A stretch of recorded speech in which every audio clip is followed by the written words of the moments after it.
Tension is smoldering between U.S. and Ethiopian officials as investigators prepare to release in the coming days an interim report about the Boeing Co. 737 MAX jetliner that nosedived after takeoff from Addis Ababa on March 10, according to people from both countries. U.S. investigators, according to people familiar with their thinking, have privately complained that Ethiopian authorities have been slow to provide data retrieved from the black box recorders of Ethiopian Airlines Flight 302, which went down minutes into a flight to Nairobi, killing all 157 people on board. American air safety officials also have described what they view as an aloof attitude among the Ethiopians toward other investigators and say the Ethiopians have provided often limited access to relevant crash information, these people said. A spokesman for the Ethiopian transport minister didn't respond to requests for comment Sunday. Ethiopians involved in the probe, for their part, have chafed at what they see as American efforts to exert control over the preliminary report, according to other people familiar with the investigation.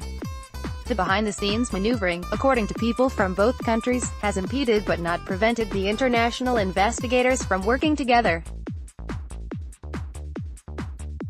The preliminary crash report, according to people briefed on the details, is expected to say that data analyzed so far indicates the Ethiopian accident bears important similarities to the crash of a Lion Air 737 MAX plane that went down in Indonesia less than 5 months earlier, including activation of an automated stall prevention system and related features.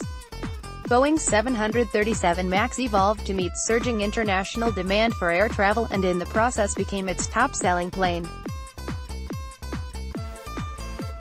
WSJ's Jason Bellini looks at how the grounding of the fleet following the Ethiopian Airlines crash could have a significant impact on Boeing's future. Photo, Getty. Boeing is in the process of rolling out a software fix and enhanced training related to the automated feature, called MCAS. Publicly, U.S. officials have expressed satisfaction with a sharing of information. Last Wednesday, Robert Sumwalt, chairman of the National Transportation Safety Board, which is leading U.S. participation in the probe, told a Senate subcommittee his experts have gotten the data they need. On Sunday, a Boeing spokesman said, "We have great respect for the Ethiopian government.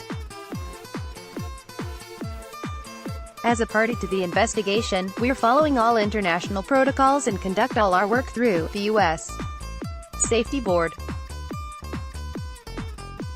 From the outset, though, Ethiopian officials have kept tight control of the probe, carefully guarding the recorder data and pushing back at what they view as efforts by Boeing investigators to influence and speed up release of the preliminary report on the crash. According to people familiar with the matter, the Boeing spokesman said it was absolutely not true that the company's investigators are trying to influence or speed up the preliminary report.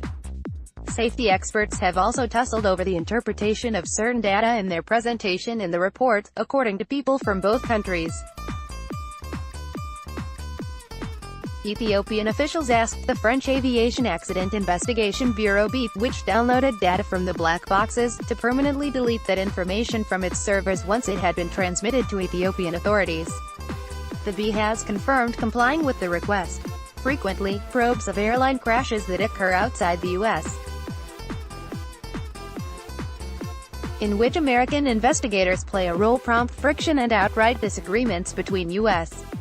government and industry experts and local investigators leading the probes. In the case of Ethiopia, the tension is exacerbated by the country's limited staff and experience investigating major airliner crashes, according to industry and safety experts tracking the probe. Officials in Addis Ababa, for their part, are still smarting from the results of an investigation into the deadly 2010 crash of an Ethiopian Airlines plane shortly after takeoff from Beirut. The probe, led by Lebanese authorities, found that the airline's pilots failed to respond adequately to stormy weather during the aircraft's ascent. Ethiopia at the time disagreed with the findings of the investigation, attributing the crash to bad weather. "With this investigation, we are the ones who are in charge," the chief of Ethiopia's Civil Aviation Authority, Col. Wasanyele Hunana, said in a March 20 interview. Another potential point of friction, according to some people familiar with the details, is the role played by experts from state-owned Ethiopian Airlines, which also faces scrutiny in the probe.